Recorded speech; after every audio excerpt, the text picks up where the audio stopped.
Hello and welcome to Dark Souls.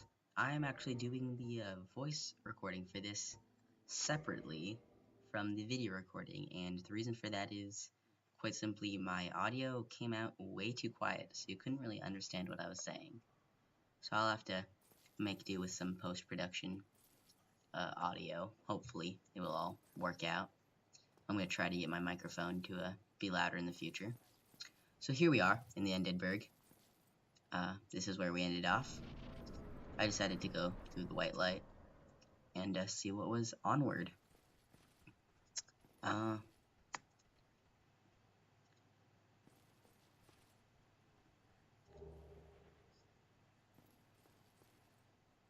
have no clue what those do. Should probably look that up. Or maybe I'll just ask Gear, since he's the one who suggested this game for me. He'll probably know what that's all about. Now, up here I see a huge dragon. Obviously I was a little bit startled by that. I was questioning whether or not that dragon would be a boss, or if a dragon would be a boss at all in the future. I'm thinking, there's definitely going to be something involving dragons, but whether they're a boss or not, I'm still not quite sure about. Sniper ahead, yeah. Another rating 0 message. I'm still trying to figure out what those ratings are, but I'm thinking that if the message isn't really about a specific challenge, it probably just defaults to rating 0, and that's why so many of the messages have said rating 0. Here, drink an Estus flask, and oh yeah, I started using targeting a lot. That was a major breakthrough. I noted I was looking back at my previous videos, and I had not used targeting nearly enough. So luckily, I managed to start doing that, and it definitely helped me. I believe, yeah, there is a body here with a better wooden shield, and so I upgraded that. I also start using shields a lot more from now on. I'm recording this after having recorded a couple other episodes, and I can safely say that shields become a bigger part of my playstyle, which is a good thing, because had I used shields more, I think the boss battle wouldn't have gone as sourly as it did. And here I finally figured out how to use my fireball. This was an exciting development. That fiery hand I had picked up earlier was indeed the fire casting spell, and now, yeah, I have the ability to shoot fireballs from my hand. It was only limited to 8 fireballs, and I wasted most of them just trying it out. But the only problem I had with it was that it was incredibly hard to aim. I tried to kill that guy over there, way out on the ledge, and it does not go according to plan. Unfortunately, you can really not aim it at all. I think you need to use targeting, so if someone's far away and you can't target them, it's kind of useless. I do make use of the fireball a little bit later, but all in all, I think I'm gonna stick to the axe. Here, some of these messages, just don't seem that useful.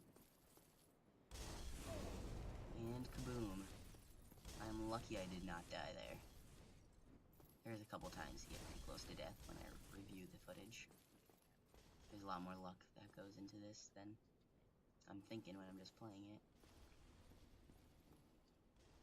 Here I rested up at a bonfire, and that weird woman figure came up. I have no clue what that means, what that's supposed to be.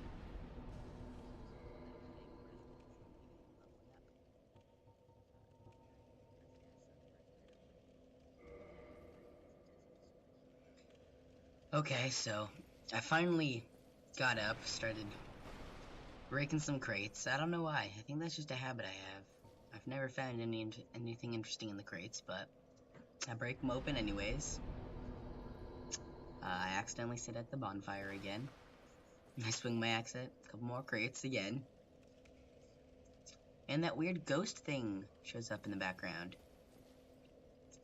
I am still very confused about what that is. I'm thinking it's like a past life, but I hadn't died, so it couldn't have been a past life.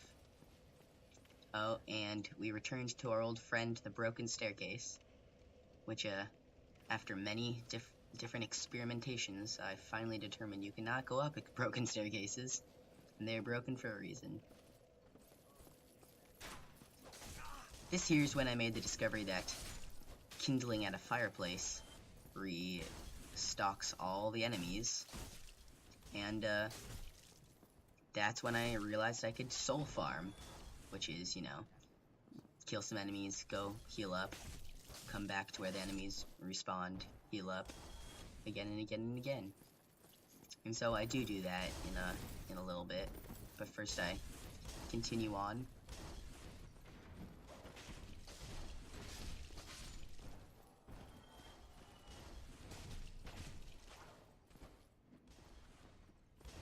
Oh yeah, this is when I noticed that enemies can drink Estus flasks, and I found that kind of fascinating.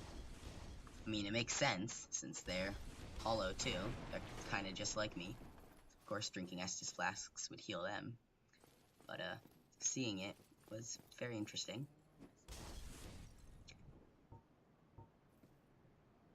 Weakness, amazing weapon. I puzzled over that for a little bit. What has the weakness? What weapon is amazing? And this is where Clawsphere invades me. Dark Spirit.